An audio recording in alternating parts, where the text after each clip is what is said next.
Hello guys, welcome back to Misterio. Di video kali ini aku mau bahas tentang cerita orang hilang nih. Kan dimana-mana tuh kayak banyak banget cerita orang hilang ya kan. Dan banyak juga yang bisa ketemu dan banyak juga yang kayak benar-benar kayak nggak ketemu gitu ya. Nah, di cerita orang hilang kali ini benar-benar kayak udah geger banget. Dan pokoknya ini ceritanya gila sih.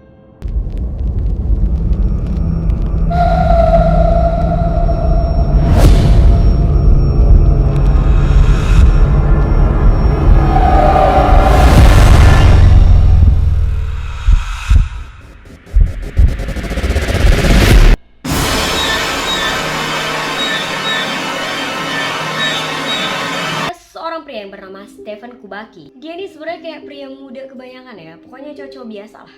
Dia kuliah di Hope College. Pada saat itu dia berusia 23 tahun dan rencananya dia tuh akan lulus pada musim semi. Dia tuh hobi berpetualang, terus kayak pokoknya anak-anak pecinta alam lah gitu ya. Berpetualang di alam bebas tuh dia suka banget. Dan dia tuh emang sering kayak ngambil beberapa hari untuk liburannya demi menjalankan hobinya ini. Suatu hari di bulan Februari 1978, Steven itu pergi seorang diri untuk melakukan ski lintas alam di dekat Danau Michigan. Rencananya dia tuh kayak cuma pergi 1-2 hari aja di akhir pekan. Tapi dia nggak kembali. Keluarga khawatir dong, dan akhirnya keluarga ini pun melaporkan kejadian ini setelah sehari di mana harusnya dia tuh udah balik. Pihak berwenang pun akhirnya melakukan pencarian. Mereka menemukan alat ski dan juga tongkat di dekat Danau Michigan dan jejak kaki di atas es yang mengarah ke danau sejauh 200 yard di salju melewati tepi danau. Jejak kaki ini kelihatan kalau misalnya jejaknya hanya mengarah ke satu jalan aja, ke satu tujuan aja, dan gak ada jejak kembalinya. Pada hari yang sama pula mereka tuh menemukan ransel dari Stephen di area umum yang sama di tempat ski. Gak ada bukti atau tanda lain dari Steven yang bisa ditemukan. Dia tuh kayak hilang gitu aja.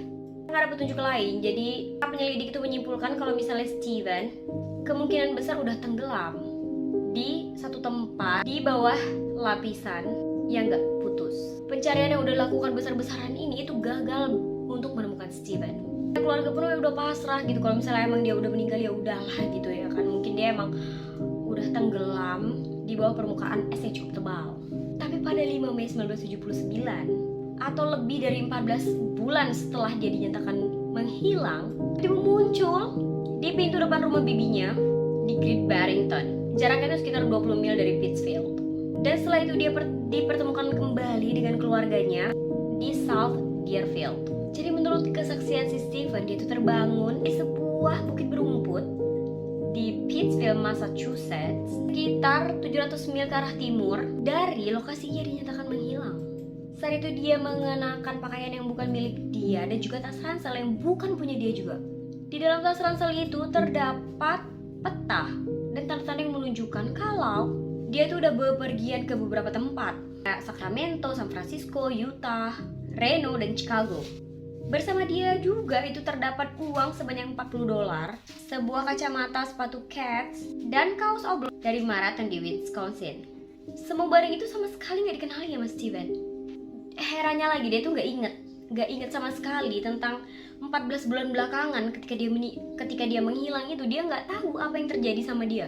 Dan katanya bahkan dia tuh gak ngeh kalau misalnya udah 14 bulan dia pergi. Dia tuh baru ngeh ketika dia ngeliat koran dan dia lihat tanggalnya. Dia bilang hal terakhir yang dia ingat adalah merasa tersesat dan merasakan kedinginan dalam kegelapan.